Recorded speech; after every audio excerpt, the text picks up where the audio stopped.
Myself, Ankita Tiwari from LG Institute of Engineering and Technology. I'm going to take a session from Module 1, that is Cybercrimes, from the subject Cybercrimes and Mitigation. The subject code is 3163213.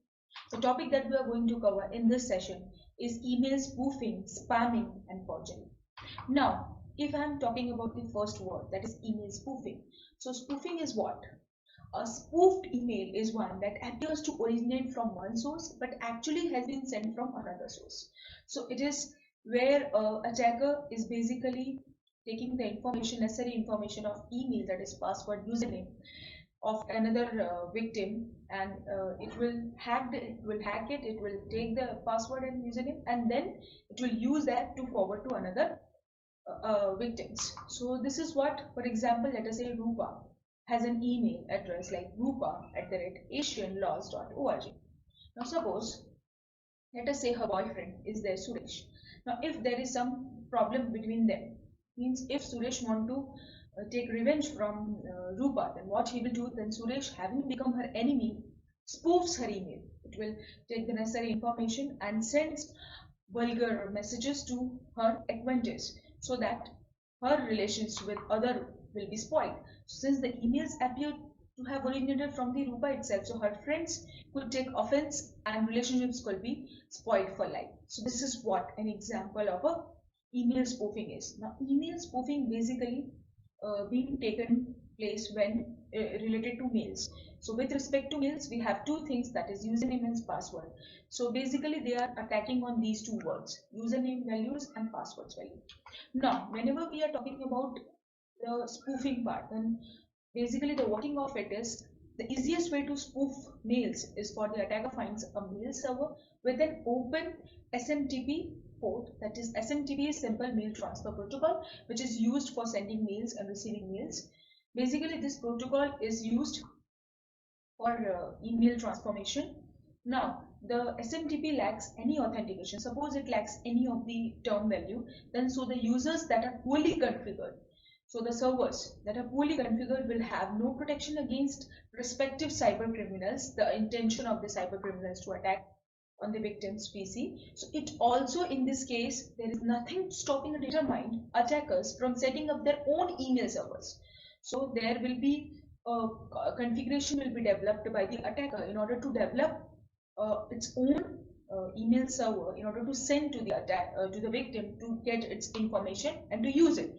This is very common in case of CEO, CFO fraud, where attackers will register domains easily confused for the company, so that they will be gaining the access of the email, and the email originating, that is originating from the attacker will be having somewhat change, only a little change in its ID, username. Like as for example, here @exarnple.com. Suppose it's the mail ID for a company.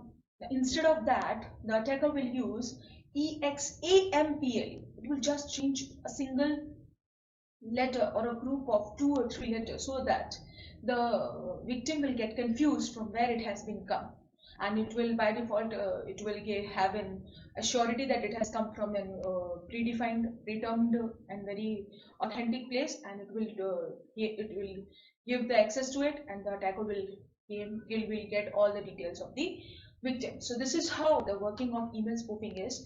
Now what the preventions or the protections that we can take in email spoofing? So SPF, first of all, the first thing that we can do is SPF, Sender Policy Framework.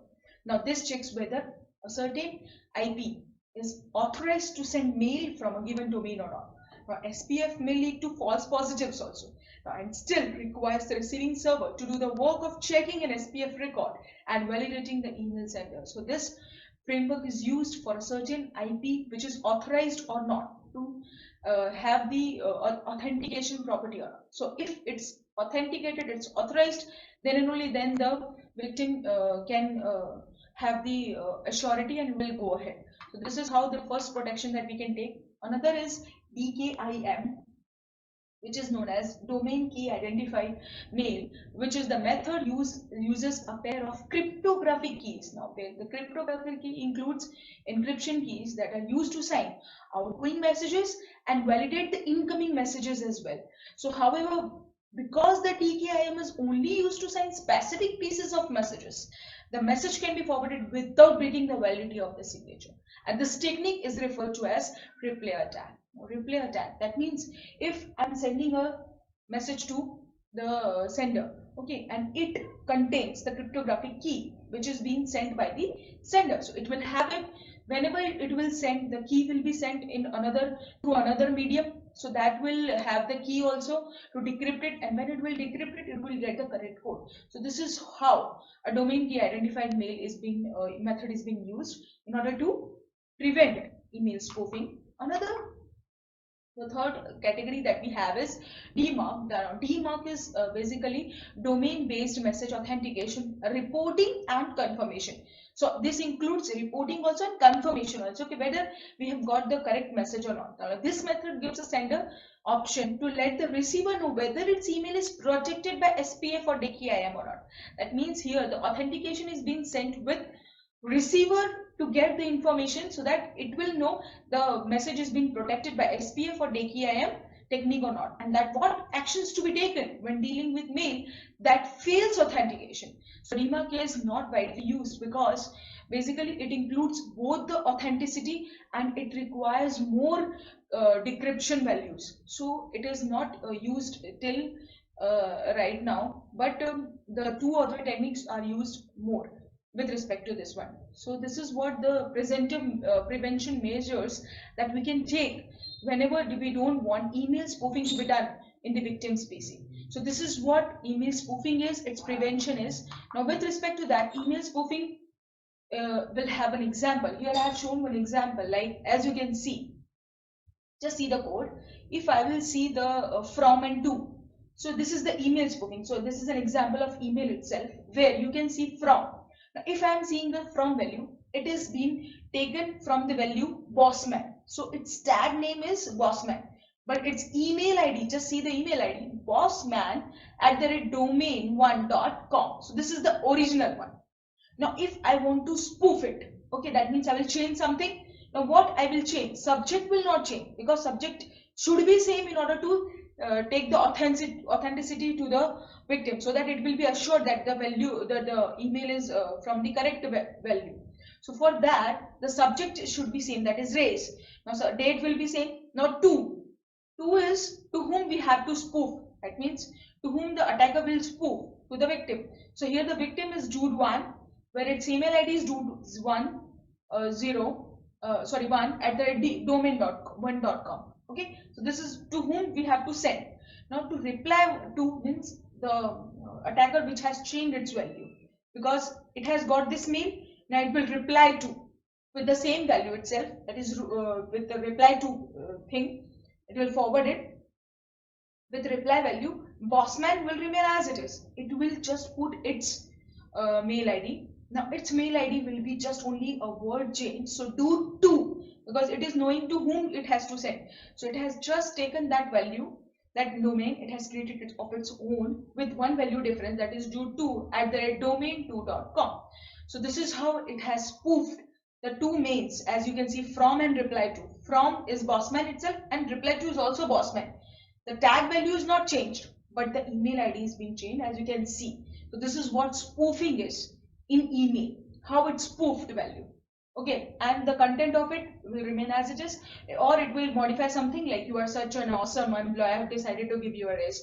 So raise was already given, but the thing that he wants to get the access was like, if he clicks on it, the attacker will get all the information from its server.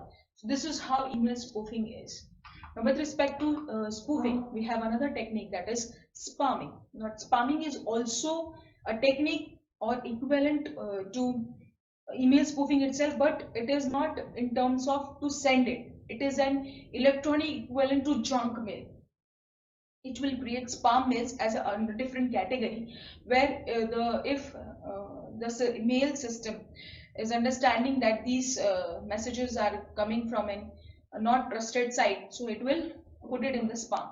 So sometimes it is like some important mails are also being taken in the spam. So we are checking it whether it is has been gone in the spam, and sometimes it is like we are checking the spam messages also. So this is what spam is, the electronic equivalent of junk mail. The term refers to unsolicited bulk and often unwanted mails. So this is what the category which is defined for unwanted emails.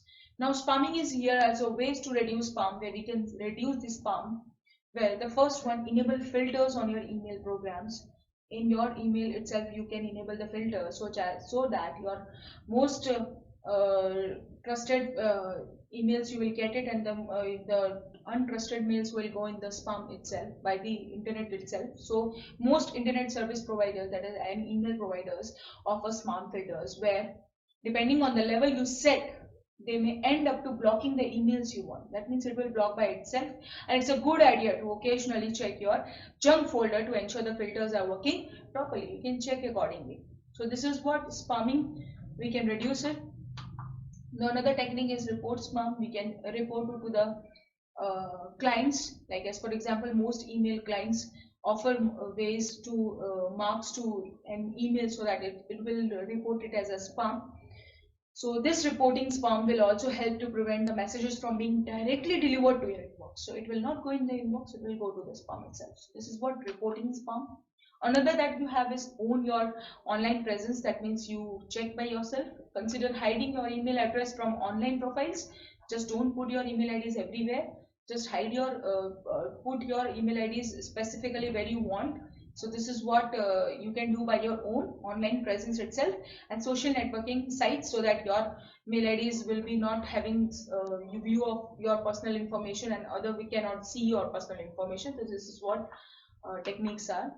Now spamming includes, now these are the different categories where spamming is being included. That means post, you will get thousands of posts as a spam post where you can have an access, means you can access it also. Then we have another category which is junk mails, which are being there in your email itself, which is in the folder of spam also, and it is coming directly also in your inbox. So this is what junk mails is. Then we have posting URLs.